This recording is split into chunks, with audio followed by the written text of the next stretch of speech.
Praise the Lord. Good morning. വളരെ അനുഗ്രഹീതമായ നല്ല പ്രഭാത വേളയ്ക്കായി കർത്താവിനെ സ്തുതിക്കുന്നു. ഈ പ്രഭാതത്തിലും നിങ്ങളുടെ അടുക്കൽ ഈ പ്രഭാത ചിന്തയുമായി എത്തുവാൻ സർവ കൃപാലുവായ ദൈവത്താൽ ഒരുക്കപ്പെട്ട നല്ല സന്ദർഭത്തെ ഓർത്തു ദൈവത്തെ സ്തുതിക്കുന്നു.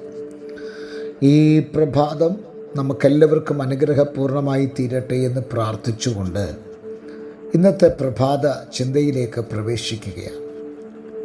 കഴിഞ്ഞ ശനിയാഴ്ച നമ്മൾ തുടങ്ങിയ പഠന പരമ്പരയിലേക്ക് പ്രവേശിക്കുകയാണ്. കഴിഞ്ഞ ശനിയാഴ്ചയിൽ നമ്മൾ പറഞ്ഞത് ക്രിസ്തുവിൻ്റെ ഉപദേശവും അപ്പോസ്തലിക ഉപദേശവും തമ്മിൽ എന്താണ് ബന്ധം. നാം അപ്പോസ്തല പ്രവൃത്തിയിൽ അപ്പോസ്തലന്മാരുടെ ഉപദേശമെന്ന് വായിക്കുമ്പോൾ യോഹന്നാൻ്റെ ലേഖനം 2-ാം അധ്യായത്തിൽ ക്രിസ്തുവിൻ്റെ ഉപദേശം എന്ന് നമുക്ക് കാണുവാൻ കഴിയും.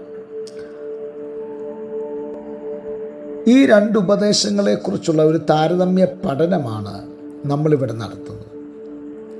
അതുകൊണ്ട് തന്നെ നമ്മുടെ അകത്തടിഞ്ഞുകൂടിയിരിക്കുന്ന ധാരാളം സംശയങ്ങൾക്ക് ഇത്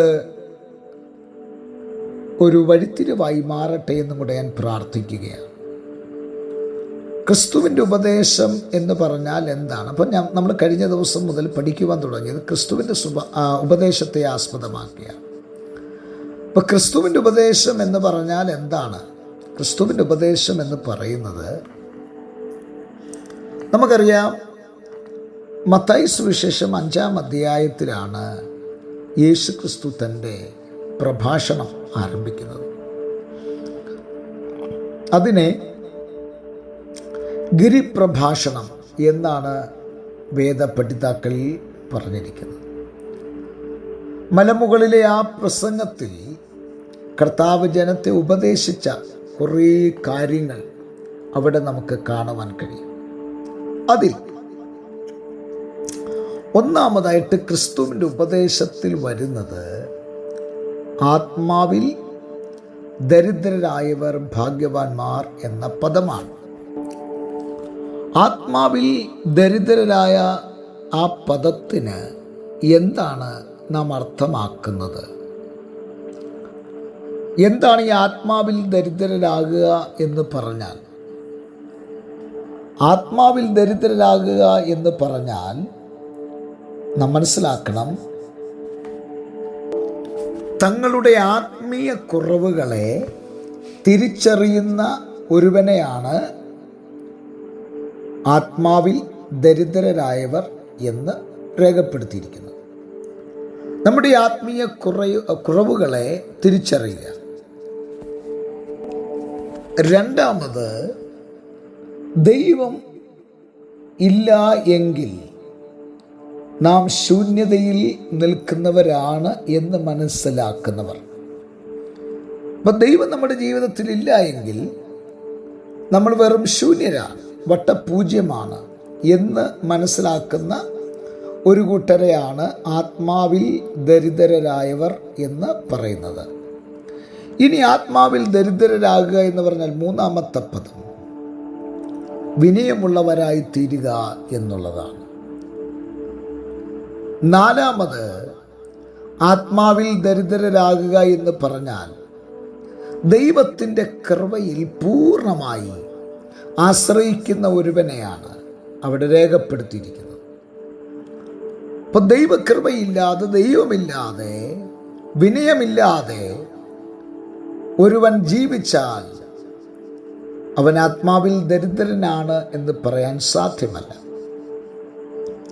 അപ്പോൾ യേശു ക്രിസ്തുവിൻ്റെ ഉപദേശത്തിലെ ഒന്നാമത്തെ ഘടകം നമ്മൾ ആത്മാവിൽ ദരിദ്രരാകുക എന്നാണ് കർത്താവ് പഠിപ്പിച്ചത്. എന്ന് വെച്ചാൽ എന്താണ്? ഒന്നും കൂടെ ഞാൻ ആവർത്തിക്കാം. നമ്മുടെ ആത്മീയ കുറവുകളെ നാം കണ്ടെത്തുക, അത് വളരെ ഇമ്പോർട്ടൻ്റാണ്. എവിടെയാണ് നമ്മുടെ ആത്മീയത്തിൽ നമുക്ക് ശോഷണം സംഭവിച്ചത്?